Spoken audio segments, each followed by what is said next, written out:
Next speaker is Professor Francisco Landi. Professor Landi now is the International Medicine and the Geriatrics of the Catholic University of the Sacred Heart, Italy, and also the Chief of the Geriatric Internal Medicine. And Professor Landi got his PhD degree from Preventive Medicine, the University Cattolica del Sacred School from Roma, Italy. And today, he will talk about the intrinsic capacity and the longevity, a paradigm in the perception of aging. Let's welcome the Professor Landi. First of all, thanks a lot to invite me again here in Taiwan. It's really my pleasure to stay here with you in this really beautiful island and beautiful city. So really, thanks a lot. And for me, it's a really nice and great opportunity to share my experience and try to better understand all together here with the National Center for Geriatric Welfare Research, with the National Health Center Institute of Taiwan, about the concept of intrinsic capacity and longevity. Really briefly, this is my potential conflict of interest. And I want to start from here, because I think that we need to understand and start from here, the three components of healthy aging. For sure, we have the environment. We have not the time to have a specific focus on environment, but we know that the environment is really, really important, also in terms of pollution, for example. We have a clear evidence, the correlation between pollution and no longevity and no healthy aging. Now, usually we are focused on functional ability. So as a geriatrician, I think in this room we have a geriatrician, we have internal medicine, a student, and for the probably more than 30 years, we focus on functional ability in terms of movement, in terms of activity of daily living, instrumental activity of daily living, physical and cognitive performance. But now the WHO, the World Health Organization, suggests that it's important also to looking for the root of these three, that is the intrinsic capacity. And here we have the specific definition of the four domain, the three domain, what is the health longevity, what I think everybody expects for ourselves in terms of health longevity, in health aging. And it's the three components: functional ability, intrinsic capacity, and environment. This is the definition. And the intrinsic capacity is really a complex system where we have, for sure, cognition, psychological, vitality, the problem about sensory, and also locomotion. I have not the time to go in depth of all these domains, and I'll try to focus especially on locomotion and physical function that we can translate sometimes in physical frailty. Because I think that it's really, really important to understand what's happened during the aging process in terms of the onset of physical frailty and the end disability, in terms of, for example, impairment in mobility, and this means mobility disability, and how we can prevent physical frailty and mobility disability. I think that in the right side of the slide, it's important that in depth we have biological mechanism. So as I said before, in terms of biomarkers, and the title of the conference, I think it's really great, Healthy Aging and Biomarkers.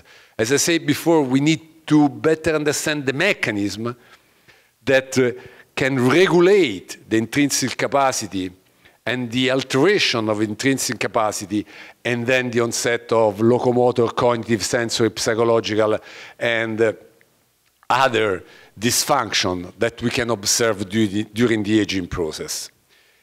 And we know that during our life, the intrinsic capacity decline.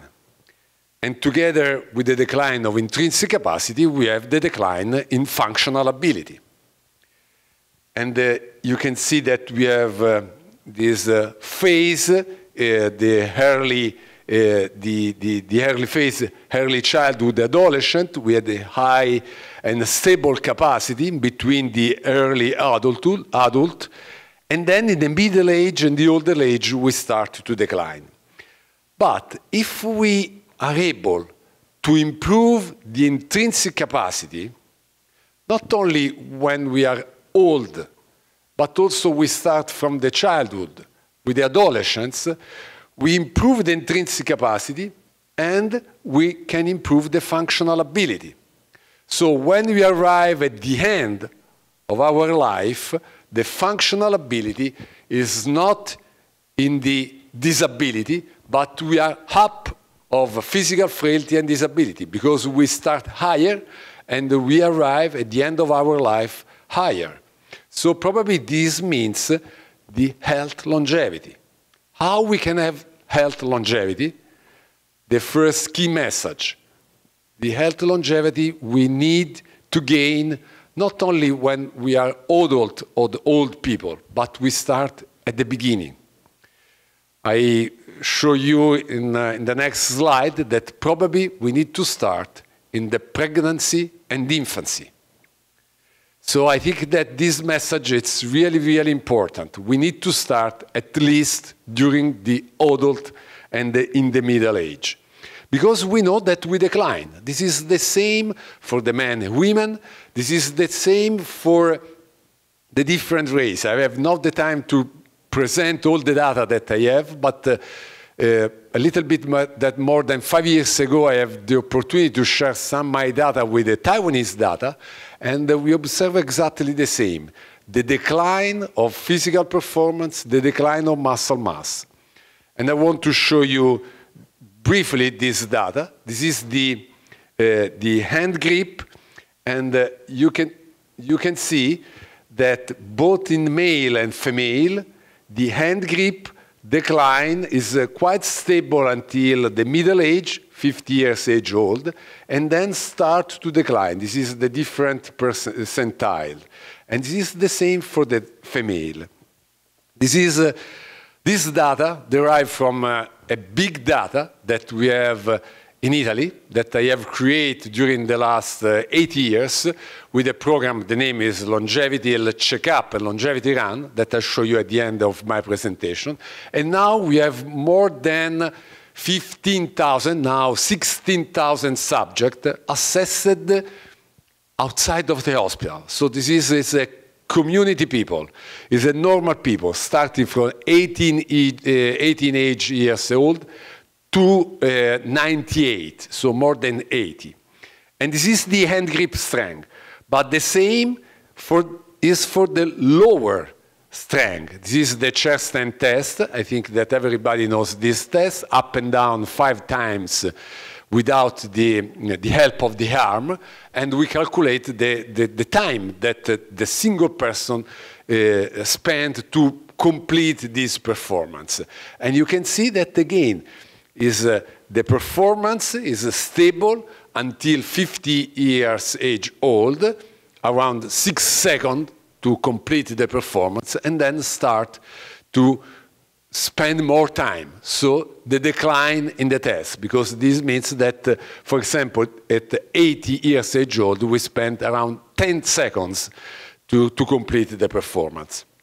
Remember this performance, because this slide, because it's important, because I'll show you in a few minutes something that it's important. This is the normal pathway. So we decline in performance. This is the general population. I repeat, this is the real world in Italy, more than 15,000 subjects, both male and female.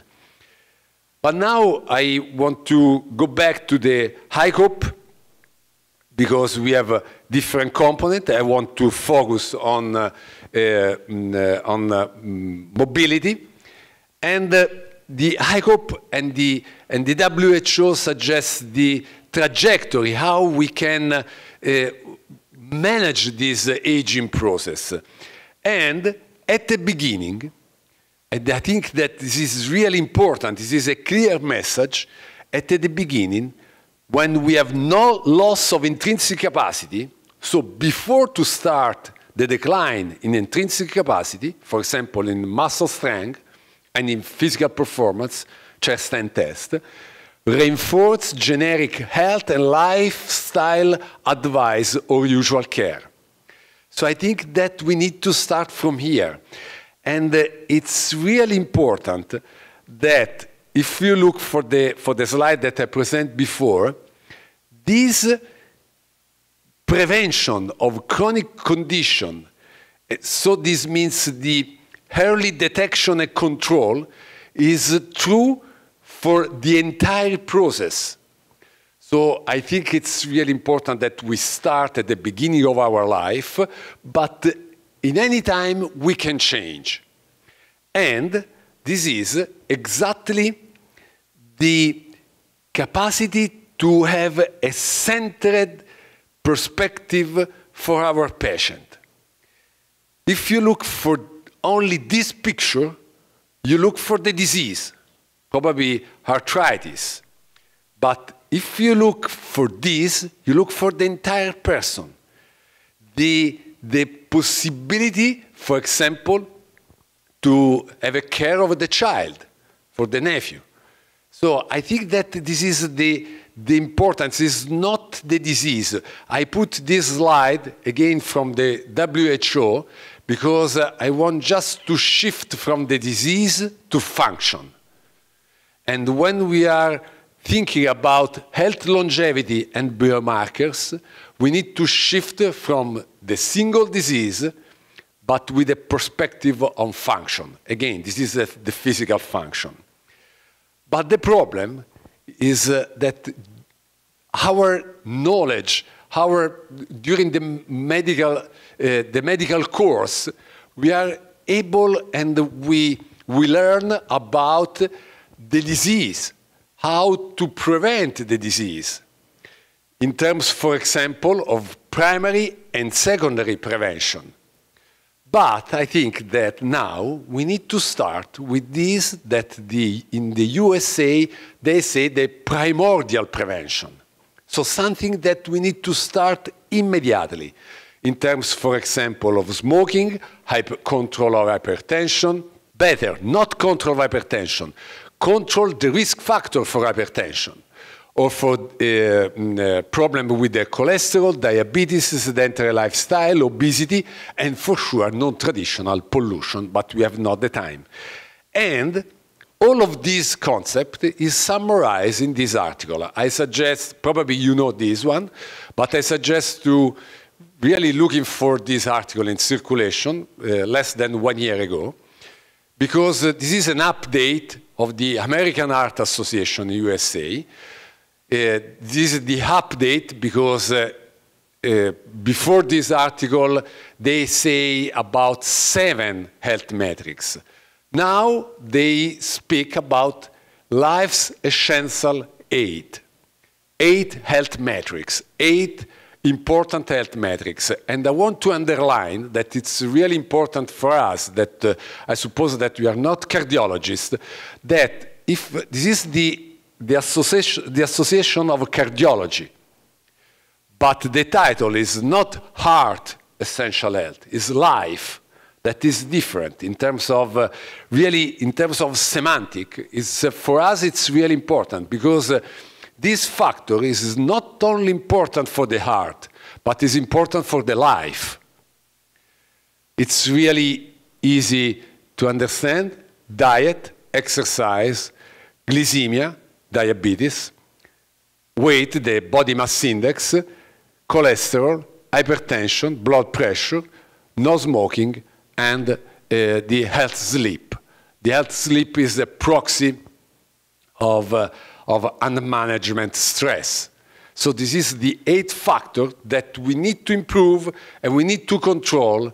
And this is the cartoon published in that article that it's really important because this life essential is really important to improve our intrinsic capacity.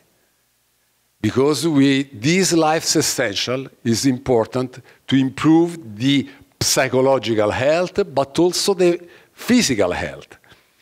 And it's important because we have 8 risk factors, primordial risk factors, that we can control and we can improve during our life. So this means that we can gain our health, but we need to start immediately. In fact, the American Heart, in the same article, published this cartoon that it's really impressive, starting from the pregnancy, infancy. Okay, I'm a geriatrician, so I am not involved in pregnancy and infancy. I'm not involved in the child and improve in the adolescence. But I mean, I think that we need to really create this awareness in the adolescents, for example, in the school, to improve the exercise, to improve the sport, to improve the correct lifestyle in terms of correct food choice and quantity choice. But for sure, I think as a geriatrician, we are involved with the adult age, with the middle age, and with older age. And I want to go back to my data, because do you remember the chair stand test? And I think it's really interesting that chair stand test is a proxy of intrinsic capacity, is a physical performance, okay?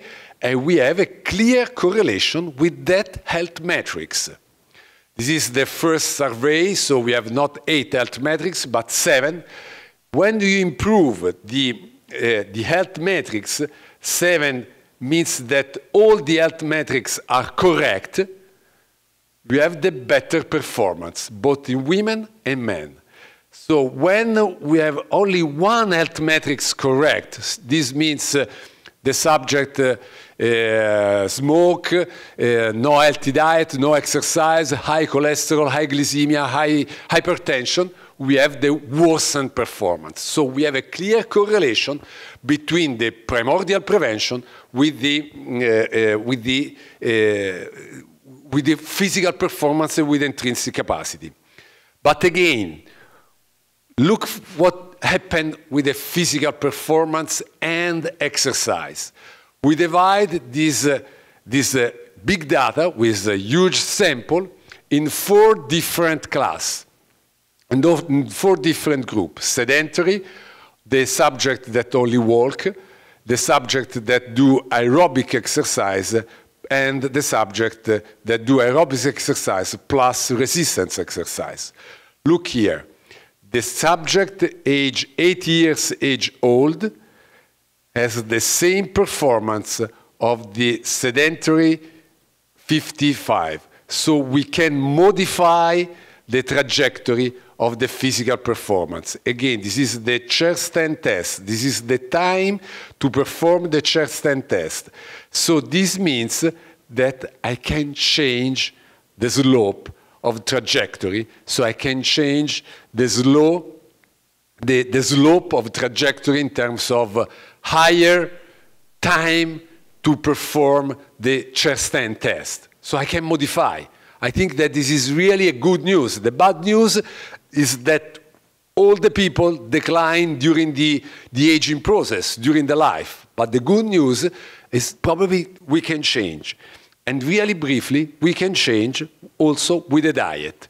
This is the same with in terms of sarcopenia, and this is the Mediterranean diet. The adherence to the Mediterranean diet show a better performance in this our sample. But now, in few minutes, I want to go ahead. Okay, this is the primordial prevention. So this is what really I can do during my life to gain my intrinsic capacity. But in the same picture, also we can reverse or slow declining capacity. So this means that, okay, it's important that I can perform this kind of action during the entire life, but always is the time to change. And now I want to present, and and again in the ICOP, when you go ahead and we have a loss of intrinsic capacity and limited mobility with a short physical performance battery score between 0 to 9, we can do exercise, nutritional approach, and also the protein intake. And I want to show you the results of the Sprint project. We answered to this call in 2013. This is an European call. The title of this call is Develop an Innovative Therapeutic Intervention Against Physical Frailty and Sarcopenia. And we won with this trial, with a Sprint project. And this was a randomized control trial with the aim to prevent mobility disability and through the multi-component intervention based on physical activity, diet, and some technology. This was the number registered in the clinicaltrial.gov. This is the first article showing the baseline characteristics. And this is the trial that I personally coordinated as PI in Europe. And you can see that this is the Europe, and we involve some sites in Spain, in France, in Germany, UK, in Finland, and in Czech Republic, in Poland. So it's really representative of the north, center, and south of Europe. The intervention and the target population is important, because the target population is subject with sarcopenia and physical frailty,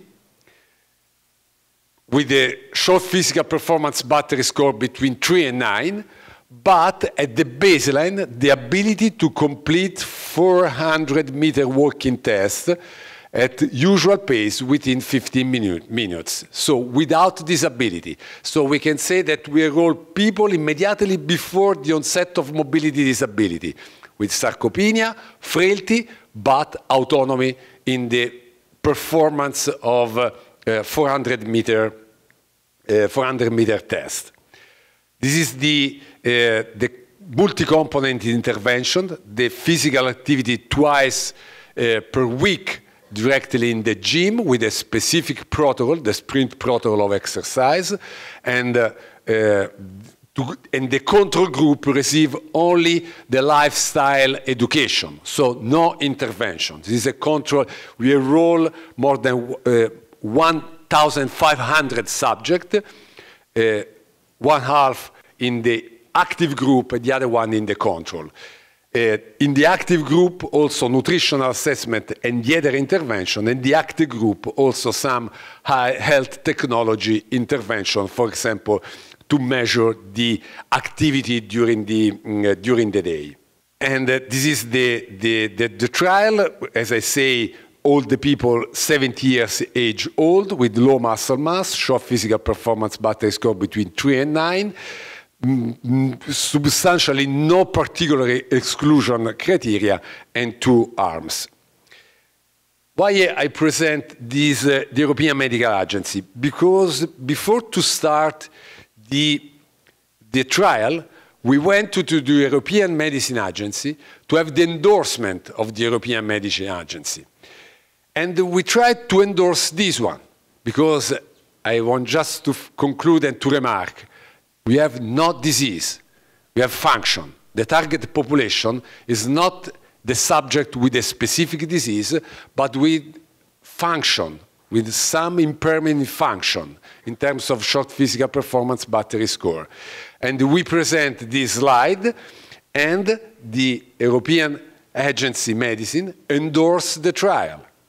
So this means that endorse the specific focus on function versus disease. And I think that it's really, really important, because this is the first time that the regulatory agency in Europe, specifically to test drugs, accept that we test something that is not drugs, exercise plus nutritional approach and some technology, and the target population is not the subject with the disease, but with a functional impairment.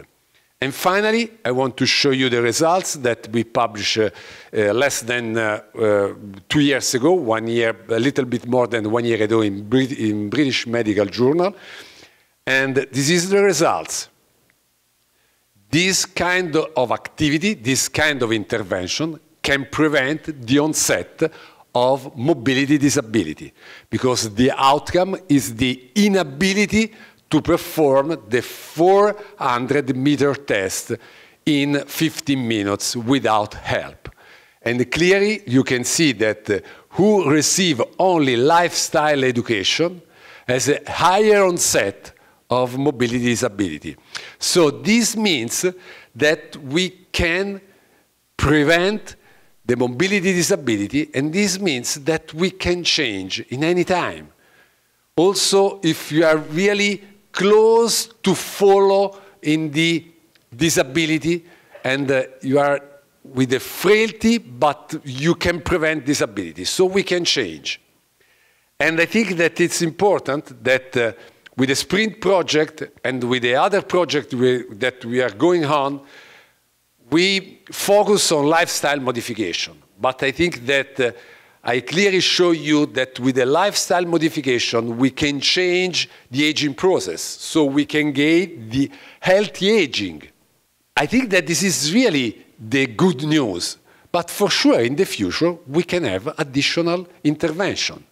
If we are able to better understand the other biomarkers, probably we can add this additional intervention, specific additional intervention. So I think that today we have really good news that we can change. But to change, we need to gain our longevity.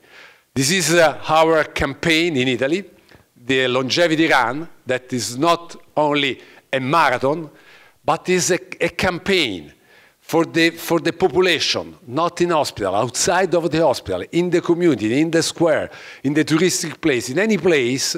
We try to organize this kind of activity with a healthy village to promote the longevity checkup, exactly the checkup that I show you derived from the American art.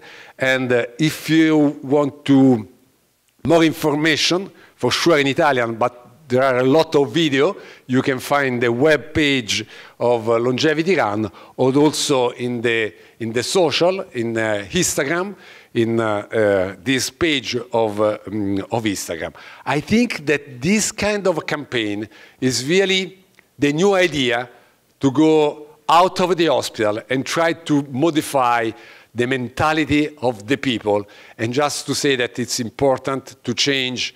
Again, in any moment of your life, better if you start immediately. And again, I want really to say thank you to the colleague from Taiwan. I'm not sure that is correct.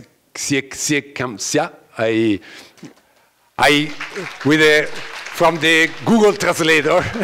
But again, I think that it's really my pleasure to stay here and to share my experience. Thanks a lot again. Well, thank you very much for Professor Francesco Landi. Give us a very excellent talk about our longevity and intrinsic capacity. So now we have the discussion section later. So we'll move on to the next section.